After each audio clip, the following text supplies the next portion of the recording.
السلام علیکم ورحمۃ اللہ تعالی وبرکاتہ۔ نحمده ونصلي ونسلم على رسوله الكريم اما بعد فاعوذ باللہ من الشیطان الرجیم بسم اللہ الرحمن الرحیم ان اللہ وملائکتہ یصلون علی النبی یا ایہا الذین آمنوا صلوا علیہ وسلموا تسلیما اللہم صل علی سیدنا ومولانا محمد معدن الجود والکرم وآلہ الکرام وابنہ الکریم وبارک وسلم صلاة وسلاما علیک یا رسول اللہ صلی اللہ تعالی علیہ وسلم۔ سورہ بقرہ آیت نمبر 214 کی تفسیر ہے۔ اللہ تبارک و تعالی ارشاد فرماتا ہے ام حسبتم ان تدخلوا الجنة ولما جاءتكم مثل الذين خلوا من قبلكم مستهم البأساء والضراء وزلزلوا حتى يقول الرسول والذين آمنوا معه متى نصر الله الا ان نصر الله قریب۔ کیا تمہارا یہ گمان ہے کہ جنت میں داخل ہو جاؤ گے حالانکہ ابھی تم پر پہلے لوگوں جیسی حالت نہ آئی، انہیں سختی اور شدت پہنچی اور انہیں زور سے ہلا ڈالا گیا، یہاں تک کہ رسول اور اس کے ساتھ ایمان والے کہہ اٹھے اللہ کی مدد کب آئے گی، سن لو بے شک اللہ کی مدد قریب ہے۔ یہاں یہ جو فرمایا گیا کہ کیا تم نے یہ گمان کر لیا ہے کہ جنت میں داخل ہو جاؤ گے، تو یہ آیت کریمہ غزوہ احزاب کے بارے میں نازل ہوئی۔ غزوہ احزاب جس کو غزوہ خندق بھی، جنگ خندق بھی کہا جاتا ہے، اور اس کا پورا بیان سیرت مصطفیٰ کے درس میں گزرا۔ یہ وہ جنگ تھی جب مسلمان مدینہ منورہ میں محصور ہو کر جس میں مسلمانوں نے جنگ لڑی تھی، اور مدینہ منورہ کے ارد گرد ایک خندق کھودی گئی تھی، ایک بڑا گڈھا کھودا گیا تھا تاکہ کفار اس گڈھے کو پار کر کے مدینہ میں داخل نہ ہو سکے۔ تو یہ مدینہ منورہ کے ارد گرد یہ خندق کھودی گئی تھی، اس لیے اسے غزوہ خندق کہا جاتا ہے۔ اور پھر یہ کہ اس جنگ میں کفار کے ساتھ دوسری اور قوموں کے لوگ بھی شامل ہو گئے تھے، اس وجہ سے اس کو احزاب بھی کہا جاتا ہے، جنگ احزاب، جہاں مسلمانوں کو سردی اور بھوک وغیرہ کی سخت تکلیفیں پہنچی تھیں۔ اس میں انہیں صبر کی تلقین فرمائی گئی اور بتایا گیا کہ راہ خدا میں تکالیف برداشت کرنا ہمیشہ خاصان خدا کا معمول رہا ہے، یعنی اگر ان کو تکلیف برداشت کرنی پڑ رہی ہے، اگر بھوک کے معاملات ہیں یا سردی کے معاملات ہیں، تو ان کو صبر کرنا چاہیے کہ اس سے پہلے بھی جو لوگ حق پر تھے تو انہیں بھی تکلیفوں کا سامنا کرنا پڑا ہے۔ تو جو حق پر ہوتا ہے اس کی آزمائش بھی ہوتی ہے، اور آزمائش میں یہ تکلیفیں بھی آتی، مصیبتیں بھی آتی ہیں، اور انہی چیزوں کے ذریعے آزمایا جاتا ہے کہ مصیبتوں میں بندہ صبر کرتا ہے کہ نہیں کرتا۔ تو جو صبر کرتا ہے وہ کامیاب ہو جاتا ہے۔ تو اس سے فرمایا جا رہا ہے، آگے فرمایا جا رہا ہے کہ ابھی تو تمہیں پہلوں جیسی تکلیفیں پہنچی بھی نہیں ہے، یعنی پہلی امت کے لوگوں نے، انبیاء اور ان کے ماننے والوں نے جیسی تکلیفیں برداشت کی تھی دین کی راہ میں، اللہ کی راہ میں، ابھی تک تو ویسی تکلیفیں آئی بھی نہیں ہیں۔ بخاری شریف میں حضرت خباب بن ارت رضی اللہ تعالیٰ عنہ سے مروی ہے کہ نبی کریم صلی اللہ علیہ وسلم خانہ کعبہ کے سائے میں اپنی چادر مبارک سے تکیہ لگائے ہوئے تشریف فرما تھے۔ تو ہم نے حضور اقدس صلی اللہ علیہ وسلم سے عرض کیا کہ یا رسول اللہ صلی اللہ تعالی علیہ وسلم ہمارے لیے کیوں دعا نہیں فرماتے، ہماری کیوں مدد نہیں کرتے؟ تو حضور نے ارشاد فرمایا کہ تم سے پہلے لوگ گرفتار کیے جاتے تھے، قیدی بنا لیے جاتے تھے، زمین میں گڑھا کھود کر اس میں دبا دیے جاتے تھے، اور آرے سے چیر کر 2 ٹکڑے کر ڈالے جاتے تھے، اور لوہے کی کنگھیوں سے ان کے گوشت نوچے جاتے تھے، لیکن ان میں سے کوئی بھی مصیبت انہیں ان کے دین سے روک نہیں سکتی تھی۔ یعنی اگلی امتوں میں جو ایمان والے تھے ان کو اس طرح سے آزمایا جاتا تھا، ستایا جاتا تھا، طرح طرح کی مصیبتیں اور یہ تکلیفیں پہنچائی جاتی، لیکن پھر بھی وہ اپنے ایمان پر قائم رہتے تھے۔ تو یہ حضور پاک صلی اللہ علیہ وسلم کی صحابہ کرام کو نصیحت تھی کہ ابھی تو کوئی تکلیف آئی نہیں ہے، اس سے بھی زیادہ تکلیف آ جائے تو صبر کرنا چاہیے، ایمان پر قائم رہنا چاہیے۔ اور مثال میں اگلی امتوں کے ان لوگوں کو حضور پاک صلی اللہ علیہ وسلم نے پیش کیا جو تکلیفوں کے باوجود ایمان پر قائم رہے اور دین سے وہ نہیں پھرے۔ سابقہ امتوں کی تکلیف اور شدت اس انتہا کو پہنچ گئی کہ فرما بردار مومن بھی مدد طلب کرنے میں جلدی کرنے لگ گئے، یعنی اتنی تکلیفیں آ گئی کہ اب مدد مانگنے لگ گئے۔ اور اللہ کے رسولوں نے بھی اپنی امت کے اصرار پر فریاد کی، حالانکہ رسول بڑے صابر ہوتے ہیں، یعنی صبر کرنے والے ہوتے ہیں، اور ان کے اصحاب بھی، لیکن باوجود ان انتہائی مصیبتوں کے وہ لوگ اپنے دین پر قائم رہے اور کوئی مصیبت ان کے حال کو متغیر نہ کر سکی، یعنی کوئی مصیبت ان کے حال کو تبدیل نہ کر سکی، ان کے ایمان کو ڈگمگا نہ سکی، اور وہ مضبوطی کے ساتھ اپنے ایمان پر قائم رہے۔ چنانچہ ان کی فریاد پر بارگاہ الہی سے جواب ملا کہ سن لو، بے شک اللہ تعالیٰ کی مدد قریب ہے۔ اس جواب سے انہیں تسلی دی گئی، اور یہی تسلی حضور پر نور صلی اللہ علیہ وسلم کے صحابہ کرام رضی اللہ تعالی عنہم کو بھی دی گئی کہ صبر کرو، ابھی تو اور مصیبتیں جھیلنا باقی ہے، اور تکلیفیں اور شدت برداشت کرنا باقی ہے، اور یہ تکلیفیں برداشت کریں گے تو پھر اللہ کی مدد آئے گی۔ اس آیت اور تفسیر میں مبلغین، دین کی خدمت کرنے والے اور نئے مسلمان ہونے والوں کے لیے اور نئے کسی نیکی کے ماحول کو اپنانے والوں کے لیے تسلی اور بشارت ہے کہ وہ صبر و استقامت کے ساتھ اپنی تبلیغ، دین اور نیکی پر چلتے رہیں۔ یعنی مثال کے طور پر ابھی اگر کوئی نیا نمازی بنا ہے تو ظاہر سی بات اس کے لیے کچھ تکلیف کا سامنا بھی کرنا پڑتا ہے، کیونکہ پہلے سے اس کو عادت نہیں ہوتی۔ دوسری بات یہ کہ دنیا کا ماحول ایسا بنا ہوا ہے، اور خود دوست لوگوں کا، یاروں کا جو سرکل کا معاملہ ہوتا ہے، پہلے بھی عرض کر چکا ہوں کہ اگر دوستوں کے سرکل میں سے ایک کوئی نمازی بن جاتا ہے تو اس کی حوصلہ افزائی کرنے کے بجائے اس کو چڑھاتے ہیں، اور اس کی حوصلہ شکنی کی جاتی ہے کہ تو نمازی بن گیا، تو نیک بن گیا وغیرہ۔ تو یہ سب چیزیں برداشت کرنی پڑے گی۔ پھر شیطان کے وار ہیں، اور بھی بہت ساری رکاوٹیں ہوتی ہیں، اور اس طرح جو ہے کہ ساری چیزوں سے نپٹ کر اس پر قائم رہنا بہت مشکل ہوتا ہے۔ تو اگر یہ ساری چیزیں برداشت کر کے اور ساری رکاوٹوں کے باوجود اگر کوئی نیک بنا رہتا ہے اور نمازی بنا رہتا ہے تو پھر اللہ تبارک و تعالیٰ اس کو ویسا اجر بھی عطا فرماتا ہے، اور اللہ تعالیٰ کی مدد آتی ہے۔ پھر ایسی مدد آتی کہ کوئی رکاوٹ اس کے لیے اس کا راستہ نہیں روک سکتی۔ یہ آپ خود اندازہ کر کے دیکھ سکتے ہیں کہ ابتدا میں جب کوئی نماز شروع کرتا ہے تو تکلیف ہوتی ہے، اور کبھی کسی وجہ سے نہیں پڑھ پاتے، یا جیسے فجر کی نماز کا خاص طور پر معاملہ ہوتا ہے کہ فجر کی نماز میں اٹھ نہیں پاتے، آنکھ نہیں کھلتی ہے وغیرہ۔ لیکن جب آپ عادی بن جائیں اور ایک عرصے تک پابندی سے نماز پڑھتے رہیں تو پھر یہ معاملہ ہو جاتا ہے کہ خود بخود آپ کی آنکھیں کھل جائے گی،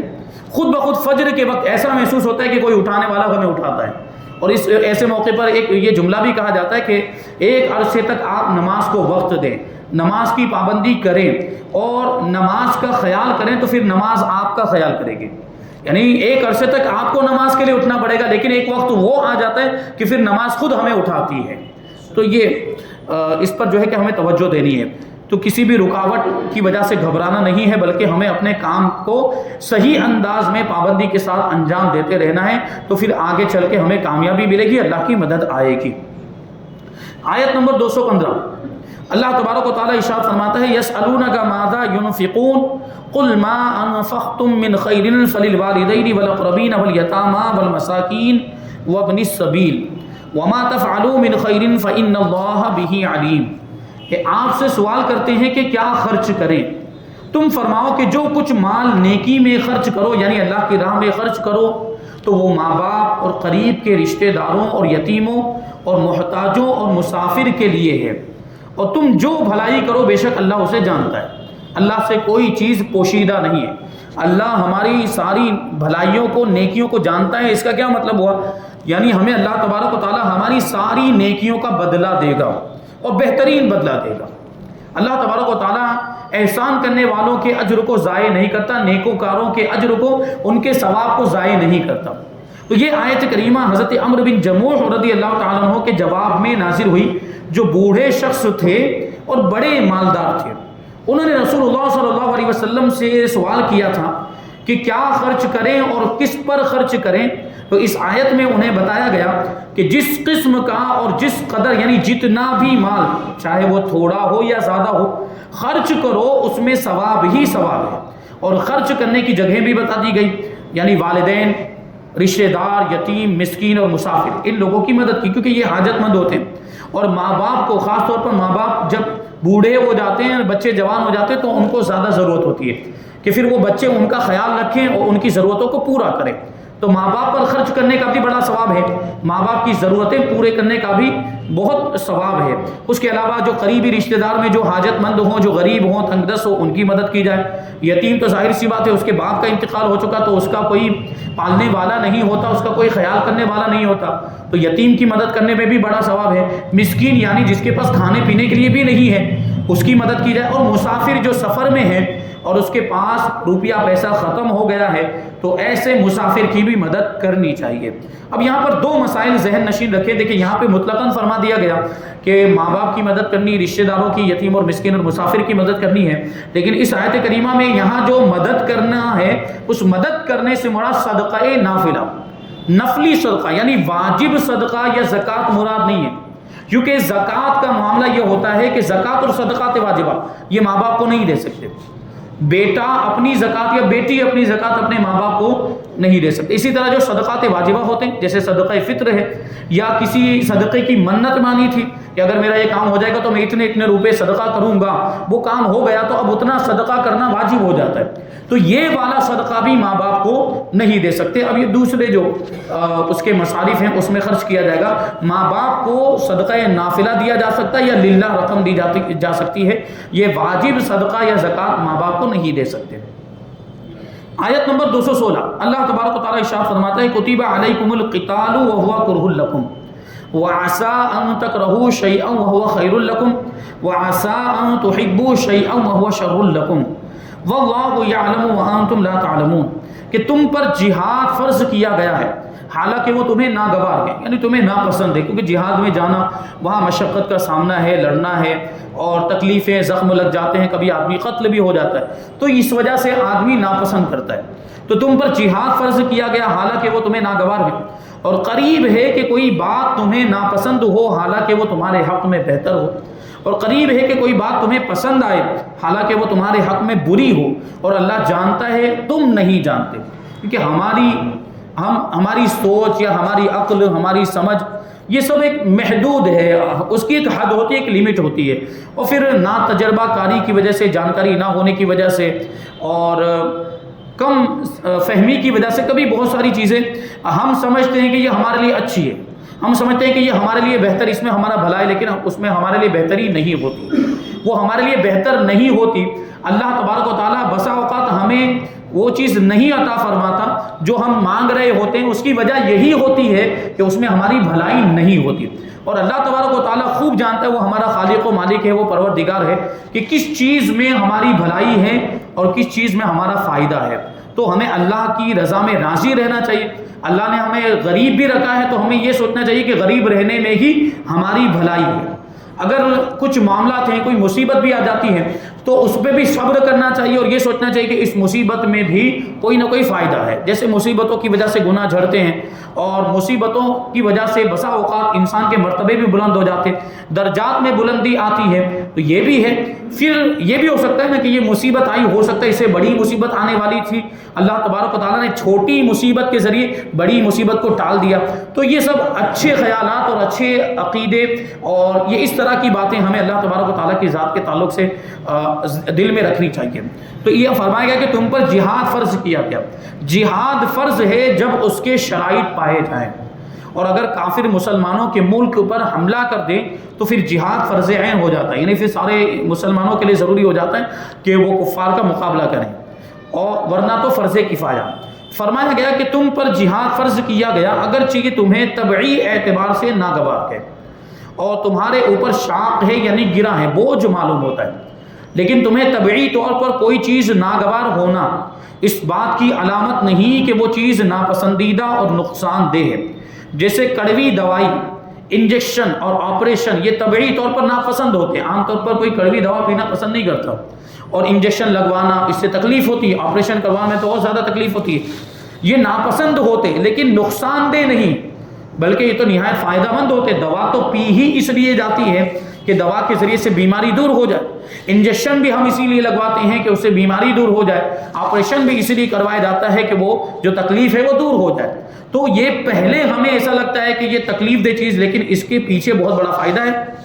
وہ یوں ہی کسی چیز کا تمہیں پسند ہونا اس بات کی دلیل نہیں کہ وہ چیز اچھی اور مفید ہے۔ بچے کو پڑھائی کی جگہ ہر وقت کھیلتے رہنا پسند ہوتا ہے۔ چھوٹے بچوں کو آپ پڑھنے کے لیے بولو وہ نہیں پڑھیں گے، ان کو کھیل کود زیادہ پسند ہوتا ہے، ان کی نگاہ میں وہ کھیل کود ہی اچھی چیز ہے۔ اور شوگر کے مریض کو مٹھائی پسند ہو تو اس کا یہ مطلب نہیں کہ یہ چیزیں اس کے لیے مفید اور فائدہ مند بھی ہے، بلکہ بہت نقصان دہ ہے۔